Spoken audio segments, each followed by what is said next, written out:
The nurse's name tag was crooked, but that wasn't what caught my attention. It was the way her eyes darted to my mother, Amanda, before she adjusted my IV. "Your parents have requested we keep the baby in the NICU for observation," she said, her voice practiced and hollow. "They believe you're currently unfit to hold her." I looked down my left wrist. The plastic hospital band was already peeling at the edge, the ink of my name smudged from my nervous sweating. I didn't argue. I didn't cry. I just watched my sister, Kayla, stand by the door. Her arms were crossed, her posture perfectly arranged to project an aura of tragic concern, but her eyes were entirely dead. They thought the heavy dose of lorazepam they'd slipped into my tea an hour ago was keeping me docile. They thought I was too foggy to notice the nurse swap my sailing bag for something heavier. They didn't know I had already taped a microcamera to the smoke detector above my bed, and they certainly didn't know that the unfit mother they were trying to silence had just pressed record. Before I explain how I turned their own trap against them, if you're new here, please like and subscribe. It genuinely helps more than you know, and I'd love to hear where you're watching from in the comments. To understand why my own parents would bar me from my newborn, you have to understand the architecture of our family. We lived in a sprawling, damp Victorian house in a coastal town where the fog never quite lifted.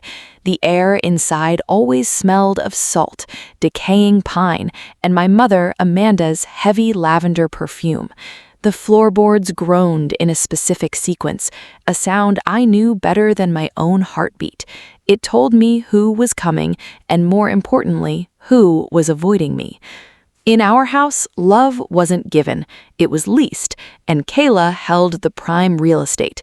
She was the golden child, the one who never scraped her knees, never failed a test, never disappointed our parents. I was the shadow, the one who was too quiet, too observant, too intense.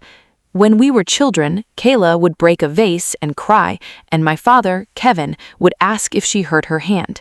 If I cried, my mother, Amanda, would tell me to stop being so dramatic and go clean up the mess. But the dynamic shifted 3 years ago. That was when I discovered a financial discrepancy in my father's, Kevin's, study that I wasn't supposed to see.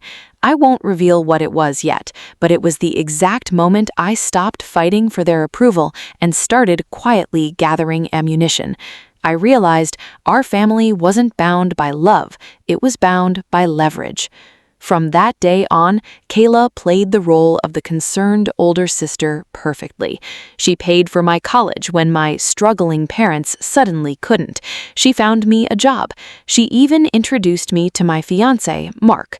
Looking back, I realized she wasn't being generous. She was building a terrarium, and I was the insect. When I got pregnant, the terrarium lid started to close. Mark left me abruptly, citing my erratic behavior that I later realized was carefully manufactured by my sister, but I didn't leave the family home. I stayed, pretending to be the grateful, dependent sister, while secretly documenting every anomaly, every missing key, every misplaced document, every time Kayla offered me a calming cup of tea. The night I went into labor, the trap finally snapped shut, but as the contractions hit and my mother, Amanda, calmly suggested I drink a special herbal blend to ease the pain, I poured it into the potted fern by my bed. I knew what was coming. I just didn't know they'd take it this far. The turning point didn't arrive with a shout. It arrived in a thick, cream-colored envelope sitting on the kitchen island. It was an acceptance letter for the Vance Architectural Fellowship in Chicago, full funding, a private studio, and a 2-year residency. It was my way out. It was the first time in my life I had achieved something entirely on my own, without Kayla's guidance or my parents' conditional funding.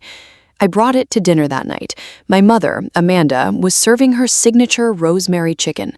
The house smelled of roasted garlic and the faint metallic tang of the coastal fog pressing against the windows. When I slid the envelope across the granite counter, the silence was immediate. The only sound was the rhythmic ticking of the hallway grandfather clock. My father, Kevin, didn't look up from his phone. He just cleared his throat, a sound he used to signal his discomfort. "Chicago," he muttered. "That's a big step." Kayla, however, leaned in. She didn't look at the letter, she looked at me, her eyes scanning my face with a clinical precision. "Chicago's so far, Courtney," she said, her voice dripping with weaponized concern. "And the hours, are you sure you're ready for that kind of stress after what happened with your anxiety last spring?" There was no anxiety last spring. There was only a week where I couldn't find my car keys, forgot to pay the electric bill, and felt a constant heavy fog in my brain. Kayla had been the one to suggest I see a therapist. Kayla had been the one to accidentally move my keys. "I'm fine, Kayla," I said, keeping my voice perfectly level. "I'm going." She smiled, a tight, thin expression. "Of course you are. I just want you to be well." That night, the sabotage began in earnest. It started small, a misplaced passport, a missed alarm. Then the calming teas arrived. Kayla would show up unannounced, bringing organic blends she claimed would help me sleep. "You look so tired, Court," she'd say, pouring the dark, bitter liquid into my favorite mug. "Drink this. It'll take the edge off." I drank it, because refusing would cause a scene, and scenes were exactly what they wanted. But I also started pouring half of it into the potted pothos plant on my windowsill. Within a week, the plant's leaves began to yellow and curl. The brain fog worsened. I started losing my train of thought mid-sentence. I left the stove burner on after making toast. My fiancé, Mark, started looking at me not with love, but with a cautious, pitying exhaustion. "Mark, I need you to listen to me," I told him one evening, gripping his arm. "Something is wrong. I'm not losing my mind. Kayla is doing something to me." He gently pulled his arm away. "Courtney, Kayla flew in from Seattle just to help your mom. She's trying to help you. You're scaring me." 2 days before my final fellowship interview, I woke up unable to feel my left arm. The panic was absolute. I missed my flight. I lost the fellowship. A week later, Mark packed his bags. He said, "I can't be your caretaker, Courtney. You're drowning." I didn't beg him to stay. I just watched him walk out. But the true trap hadn't fully closed yet. That was until I took a pregnancy test and saw the 2 pink lines. Suddenly, leaving wasn't just about my career anymore. It was about survival. If I left now while heavily medicated and emotionally fractured, Kayla and my parents would easily claim I was an unfit mother. They would use the very symptoms they caused to take my child. So I stopped fighting. I played the part of the broken, dependent sister. I let Amanda move me into the drafty guest room at the back of the house. I let Kayla take over my finances for my own good. I became a ghost in my own home, quietly documenting every anomaly, saving every empty tea tin, and hiding a microcamera in the smoke detector of my room. For 9 months, I endured the quiet humiliation of being treated like a fragile invalid. I smiled through their pitying looks. I nodded through their guilt trips. I waited. Then, at 2 a.m. on a Tuesday, my water broke. The pain hit me like a freight train, sharp and blinding. I reached for the phone to call an ambulance, but before I could dial, my mother, Amanda, walked into my room. She wasn't panicked, she was perfectly calm, and in her hand she held a steaming mug of her special herbal blend.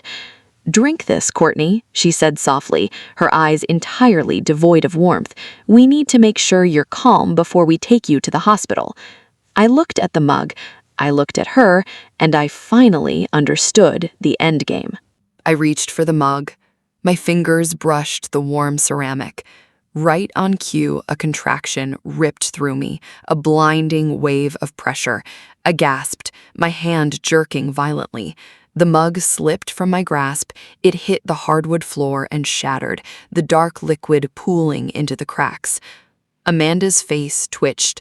For a fraction of a second, the mask of the doting mother slipped, revealing pure, unadulterated fury. "Clumsy," she hissed. "I'll get another." "No time," I breathed, leaning heavily against the headboard as another wave hit. "The baby is coming." The ride to the hospital was a blur of streetlights and Kayla's hand on my shoulder. Her nails dug into my collarbone just enough to leave marks. "Just let us handle this, Court. You're not well. Just let us take care of it." I didn't answer. I focused entirely on my breathing. When the baby finally crowned, the pain was absolute, but my mind was razor sharp. There was no fog, no lethargy, just the raw, visceral reality of bringing a life into the world. She was placed on my chest, a tiny, perfect girl. I memorized the weight of her, the smell of her, the exact curve of her ear. I knew, with absolute certainty, I would have to fight a war to keep her. If you've ever had to smile through someone else's cruelty just to survive, leave a comment below. It helps to know I'm not the only one. 10 minutes later, the door opened. It wasn't just my nurse, it was the attending pediatrician, flanked by Kayla and Amanda. They looked like a united front of tragic concern. "Courtney," the doctor said gently, "we need to move the baby to the NICU for observation." I looked at him, then at Kayla. "Why?" I asked, my voice steady. Kayla stepped forward, her eyes wide with manufactured tears. "You were highly agitated during the delivery, Court. You refused your pain medication. You were shouting, disoriented. The doctor thinks it's best if the baby is monitored until you're stable." It was a flawless lie. I hadn't refused medication, I just hadn't consumed the poison. But the narrative was already set. They had pre-poisoned the room in the minds of the medical staff. Before I could argue, 2 nurses gently but firmly lifted my daughter and wheeled her out. The door clicked shut. I was alone. This was the moment they expected me to break. They expected me to cry, to accept my defeat, to quietly sign whatever papers they slid under the door. Instead, I reached under my pillow and pulled out my personal bag. Inside, tucked beneath a folded blanket, was a small, sealed glass vial. It contained the dregs of the calming tea Kayla had brought me every day for the last month. I hadn't just poured it into the plants, I had been carefully saving the residue. But a vial of liquid wasn't enough. I needed a strict chain of custody. I needed the police. I picked up the bedside phone. I didn't call my parents. I didn't call the hospital front desk. I dialed the direct line of Detective Miller, a man I'd anonymously sent 3 folders of financial evidence to 6 months ago, the same evidence I'd found in Kevin's study. He'd told me to call when I was ready to blow it all up. "Detective Miller?" a gruff voice answered. "It's Courtney Hayes," I said, my voice perfectly calm. "I'm at St. Jude's. I've just been poisoned by my family, and they've taken my newborn. I need you to come to room 412 and bring a toxicology kit." The line went dead, but I didn't put the receiver down. I placed it gently on the nightstand, keeping the line open. It was a small, almost imperceptible detail, but one that would confirm to the emergency dispatcher that I was still on the phone if they decided to check the connection. I had exactly 4 minutes before my mother returned with a replacement mug. I used those 4 minutes with absolute efficiency. I took the glass vial of tea residue and placed it inside a sterile Ziploc evidence bag I'd secured from the supply closet earlier. I sealed it tightly, wrote the exact time and date on the tag with a black Sharpie, and hid it on the highest shelf of the closet, behind my winter coats. Then, I checked the micro camera hidden in the smoke detector. The tiny red light was blinking steadily, recording. At exactly 2:14 a.m., the door handle turned. Amanda walked in, followed closely by Kayla. Amanda was carrying a fresh mug of the dark, bitter liquid.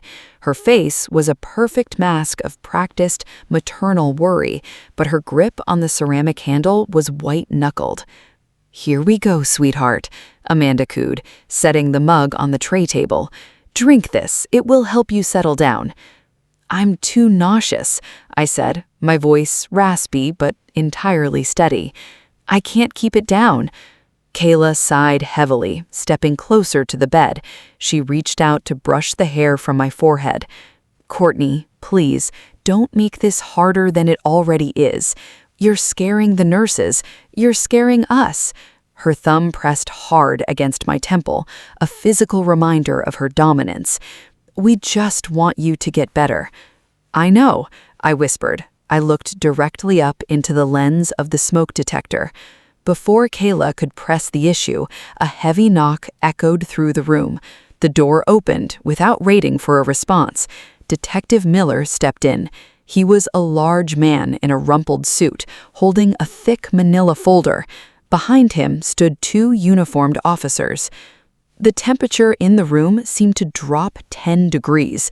Amanda's hand froze halfway to the mug. Kayla's thumb stopped stroking my hair. "Detective," Amanda stammered, her voice losing her melodic cadence. "Is there an emergency? We're just helping our daughter." "I'm here about a poisoning report," Miller said, his voice flat and devoid of warmth. He looked at me.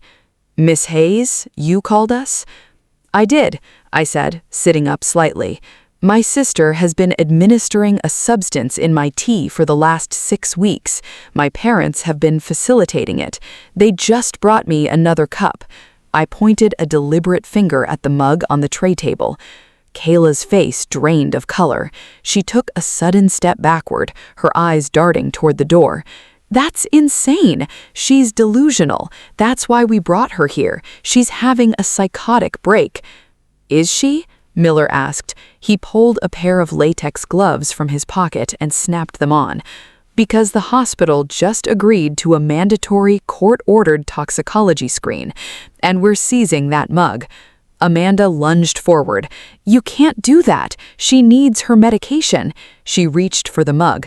"Step back, ma'am," one of the officers barked, stepping between her and the tray. Kayla, realizing the physical evidence was lost, made her fatal mistake. She turned to the sink, grabbed a bottle of hand sanitizer, and quickly squirted it over the small potted potus plant on the windowsill, the same plant I'd been watering with the poisoned tea. She was trying to destroy the biological evidence in the soil, but she didn't know about the camera. "Kayla," I said, my voice cutting through the panic in the room like a scalpel, "why are you sanitizing my plant?" She froze, the bottle of sanitizer hovering in the air.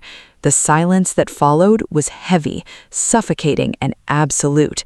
For the first time in my entire life, Kayla had absolutely nothing to say.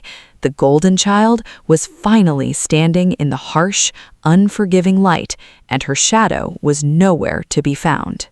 Kayla's hand trembled. The small plastic bottle of hand sanitizer slipped from her fingers, clattering loudly against the linoleum floor. The sharp sound was the only noise in the room, echoing off the sterile tiles. "I was just cleaning," Kayla stammered, her voice losing its polished, melodic cadence. "The soil looked dusty. Courtney is obsessed with germs. She asked me to wipe it down." Detective Miller didn't blink. He pulled a small evidence kit from his belt. "Step away from the plant, Miss Hayes." Kayla froze. For the first time in 28 years, I watched my older sister calculate her options and realize she had none. She took 2 slow steps back, her eyes darting frantically to my mother. Amanda, however, was not freezing. She was pivoting. "Detective, please," Amanda said, her voice dropping an octave, adopting the tone of a reasonable, burdened matriarch. "You're listening to a delusional postpartum woman. My daughter has been severely mentally ill for years. We've been paying for her care, her housing, her food. She is entirely dependent on us. If you arrest us, who will care for her?" It was a brilliant defense. It was also a lie. "You haven't paid for anything, Mother," I said quietly. I looked at Detective Miller. Check my bank statements for the last 36 months. The money Kayla claimed she was giving me for care was actually drawn from the Hayes family trust, the trust my grandmother left specifically to me. Amanda's face hardened. The mask of the doting mother shattered completely, revealing the cold, transactional architect beneath. That trust is locked until you turn 30, and until then, as your designated proxy, I manage the disbursements. You are legally incompetent, Courtney. You always have been. Am I? Then why did Kayla spend the last 6 months trying to get me to sign a permanent medical power of attorney? Why did she suddenly need me declared unfit before my 31st birthday next week? The silence that followed was heavy and absolute. This was the secret they had been hiding behind the poisoned tea. It wasn't just about control. It was about the $3 million sitting in the trust. If I was declared mentally unfit, Kayla, as my sister and next of kin, would assume permanent control of the funds. They had been slowly driving me insane to legally steal my inheritance. Detective Miller looked at his tablet, his expression darkening. Is this true, Miss Hayes? Did you attempt to secure medical power of attorney over your sister? Kayla opened her mouth, but no words came out. Before she could answer, the hospital room doors swung open. My father, Kevin, walked in. He was still wearing his golf clothes, a telltale sign he had been pulled directly from the country club. He took in the scene, the officers, the seized mug, the sanitized plant, and my mother's pale face. He didn't look at me. He looked directly at Detective Miller. Detective, I need to speak with you in the hall, now. I'm in the middle of an investigation, Mr. Hayes. You need to hear this, Kevin insisted, stepping into the room. He finally looked at me, and the expression in his eyes made my blood run cold. It wasn't guilt, it was a warning. Courtney doesn't know about the offshore accounts. If you take us in, the trust gets frozen. And if the trust gets frozen, the people we owe money to will come for her. My breath hitched. The financial discrepancy I had found in his study 3 years ago, it wasn't just embezzlement. It was a massive, dangerous debt, and they had been using my inheritance to pay it off. Kayla suddenly lunged toward the door. I'm calling our lawyer, she screamed. An officer caught her by the arm, pinning her against the doorframe. I looked at my phone, sitting on the nightstand. The screen was lighting up, but it wasn't my phone that was vibrating violently. It was Kayla's phone sitting in her purse on the chair. The phone didn't just vibrate. It hummed with a frantic, continuous energy against the vinyl of the chair. The screen was a blur of incoming notifications, casting a pale, flickering glow across the sterile room. Detective Miller didn't ask for permission. He walked over, picked up the device, and tapped the screen. I watched his expression shift from mild suspicion to cold, hard realization. The lines around his mouth tightened. Kayla, Miller said, his voice dropping to a dangerous, quiet register. Why is your phone receiving encrypted messages from a shell corporation in the Caymans? Kayla's mouth opened, but no sound came out. The polished, concerned sister was gone.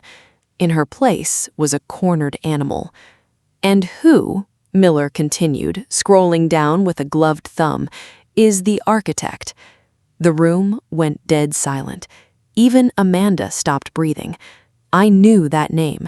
It was the pseudonym I had used when I submitted my initial, rejected proposals for the Vance Fellowship in Chicago, the fellowship Kayla had supposedly helped me prepare for.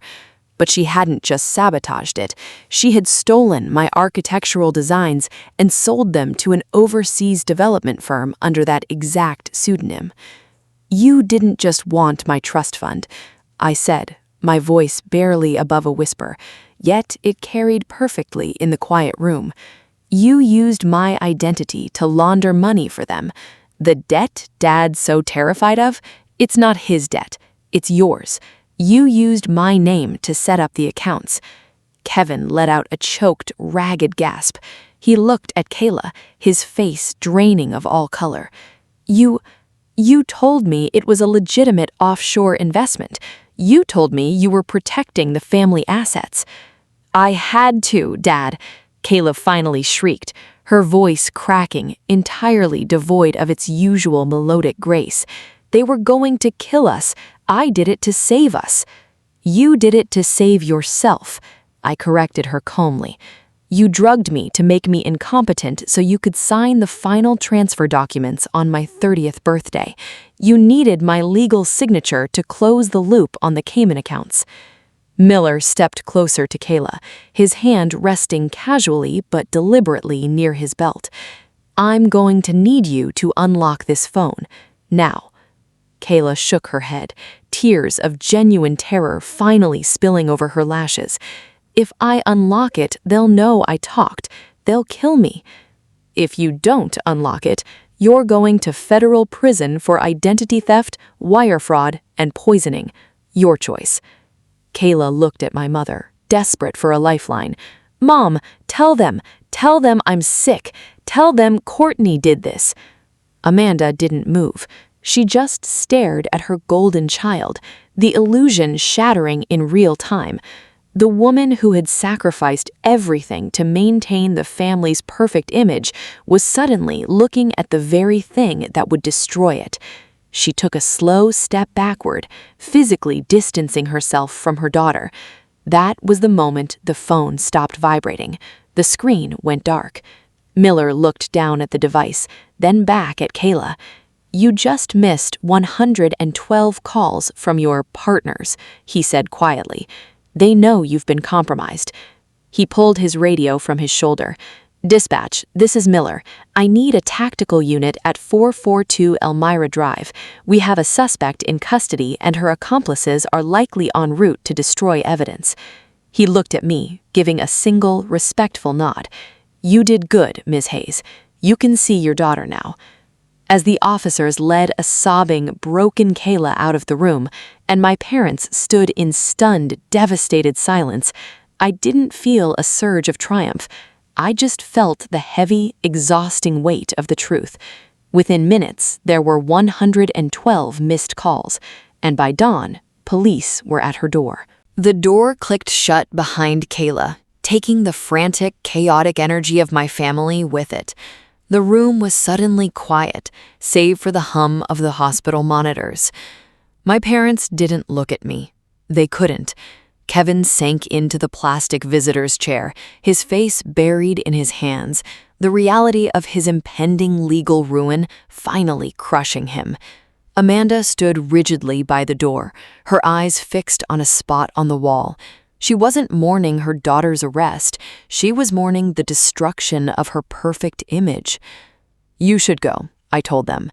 My voice was quiet, devoid of anger. Before the press gets here. Amanda flinched.